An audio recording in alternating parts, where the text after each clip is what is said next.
Lawatan Pelosi, Ketua DPR Amerika Serikat berusia 82 tahun ke Taiwan, telah menarik perhatian dunia karena kunjungan tersebut mencerminkan sikap Amerika Serikat yang tidak menghormati One China Policy. Akibatnya, Pelosi harus mengambil jalan memutar besar untuk meminta dukungan militer di Hawaii di tengah jalan.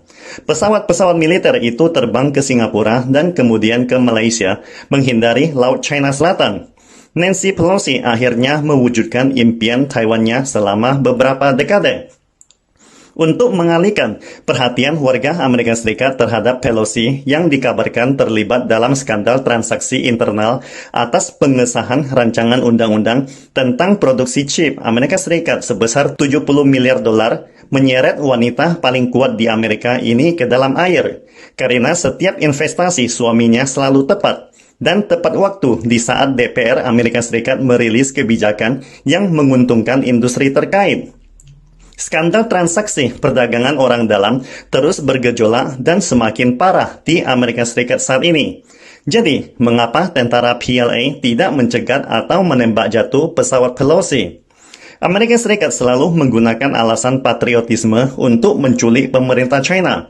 Mereka mengadu domba dan mendorong politisi Jepang untuk menduduki Kepulauan Diaoyu, karena Kepulauan Diaoyu terkait dengan harga diri kedua negara. Seperti diketahui, Amerika Serikat hari ini setara dengan selembar neraca keuangan. Masalahnya yang paling serius adalah utang nasional yang tidak mungkin dilunasi. Jadi, Paman Sam hanya bisa menambah modal menyerang euro dan memicu perselisihan di negara Asia Timur. Dengan demikian, modal akan melarikan diri dan masuk ke Amerika Serikat. Pada saat yang sama, investasi akan mendorong pertumbuhan ekonomi Amerika Serikat.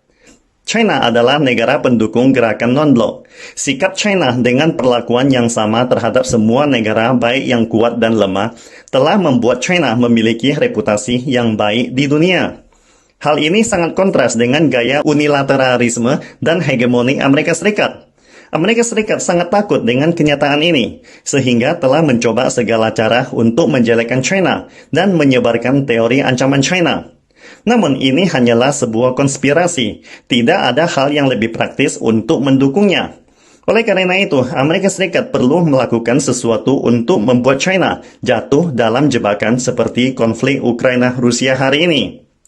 Itulah alasan sebenarnya mengapa China hanya mengecam dan tidak menembak jatuh pesawat Pelosi. Mari kita melihat tujuan sebenarnya Amerika dalam insiden Kepulauan Diaoyu. Pengalaman mengajarkan jangan membiarkan kemarahan menguasai diri Anda, karena mayoritas orang awam kurang memahami kebenaran. Amerika Serikat menyerang euro melalui Yunani yang paling rentan, sehingga euro terguncang dan modal mengalir deras ke Amerika Serikat untuk memperbaiki neraca keuangan Amerika. Dengan memprovokasi dua negara pemegang terbesar utang nasional Amerika Serikat, Jepang dan China, atas Kepulauan Diaoyu, maka pemilik modal di China dan Jepang akan melarikan diri ke Amerika Serikat. Karena euro, renminbi, dan yen adalah mata uang yang dapat menantang dolar di dunia. Seiring terpukulnya renminbi dan yen, Amerika Serikat akan dengan cepat pulih dari krisis moneter.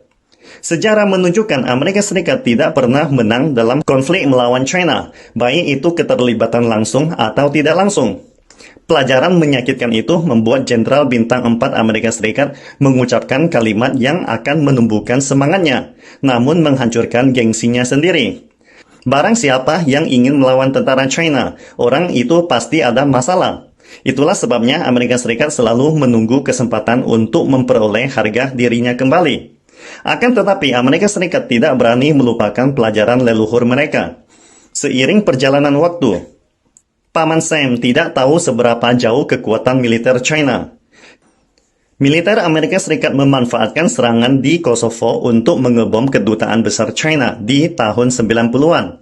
Akibatnya, para mahasiswa China menghancurkan semua konsulat Amerika di China, dan Amerika Serikat akhirnya harus meminta maaf dan membayar ganti rugi. Jika ini terjadi di negara lain, mungkin segalanya akan berlalu begitu saja. Di samping itu, dalam kasus tabrakan pesawat di Laut China Selatan, ketika pesawat Amerika menyelinap ke wilayah udara China. Pesawat Amerika Serikat ditabrak dan dijatuhkan. Pesawat dan pilot Amerika Serikat ditahan, perlahan dibedah dan dipelajari, membuat Amerika Serikat menderita kerugian besar. Beberapa tahun kemudian, dunia melihat kemajuan pesat teknologi tempur udara China. Pada akhirnya, Amerika Serikat tetap harus membayar ganti rugi dan kemudian melalui negara ketiga pesawat yang telah dibongkar dikembalikan ke Amerika Serikat. Amerika Serikat yang kehilangan harga diri waktu itu mengapa tidak mengirim pasukan menyerang China? Karena Amerika Serikat tahu bahwa China bukanlah Irak, Kosovo, ataupun Afghanistan. Kaum elit Amerika Serikat mungkin cukup gila, tetapi mereka tidaklah bodoh. Fakta menunjukkan Amerika Serikat tidak berani menghadapi lawan yang sama kuatnya dengan mereka. Jadi, mereka berusaha memaksa China berperang melalui wilayah atau negara lain atau proxy war, misalnya Taiwan. Karena menurutnya tidak akan meningkat menjadi perang skala besar untuk melemahkan China. Namun, yang paling penting adalah untuk melihat seberapa kekuatan militer China. Ibarat seperti dua kungfu master, tidak satupun dari mereka akan bergerak dengan mudah sampai mereka mengetahui kekuatan satu sama lain. Momen yang terbaik adalah muncul pihak ketiga menyerang salah satu dari mereka. Pada akhirnya, pihak ketiga akan terkorbankan.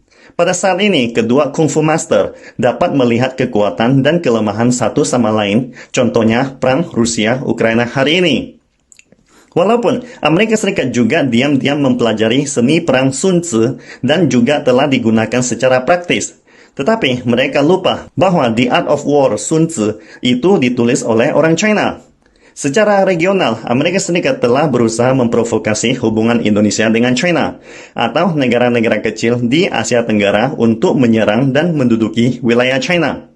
Namun, China tahu berperang dengan salah satu dari mereka tidak akan menyelesaikan masalah sama sekali. Jadi, Anda harus menemukan lawan yang sebenarnya, memilih waktu yang tepat dan memenangkan pertempuran. Amerika Serikat saat ini ibarat orang yang kebakaran jenggot mempertahankan hegemoninya. Tetapi dia tidak memiliki keberanian untuk berperang langsung melawan China atau Rusia. Karena akibat pertarungan antara dua anggota tetap Dewan PBB ini bukanlah lelucon. Itu berarti hari kiamat bagi dunia. Oleh karena itu, kita hanya bisa bergurau mengatakan, kita sesama orang berpendidikan. Santai saja, jangan terlalu serius. Alasan mengapa Nenek Pelosi begitu keras kepala, dikarenakan mereka hanya peduli dengan suara dukungan terhadap mereka untuk pilpres nantinya. Mereka tidak peduli dengan kehidupan dan nyawa warganya sendiri, apalagi hidup dan mati orang-orang di Taiwan. Pelosi hanya peduli apa manfaat kunjungan ini bagi dirinya sendiri. Orang Taiwan hanyalah daun bawang yang dapat dipanen berulang kali. Kesimpulannya, pendaratan Pelosi di Taiwan mungkin menyebabkan kekecewaan bagi sebagian besar warga China atau negara lain yang mendukung kedaulatan China. Namun, pendaratan Pelosi di Taiwan bukanlah akhir, melainkan hanyalah permulaan. Jangan pernah menganggap China, negara dengan The Art of War, yang berusia 2.500 tahun adalah seorang vegetarian. Selanjutnya, harap Anda bersabar. Saatnya China memainkan kartunya. Pastikan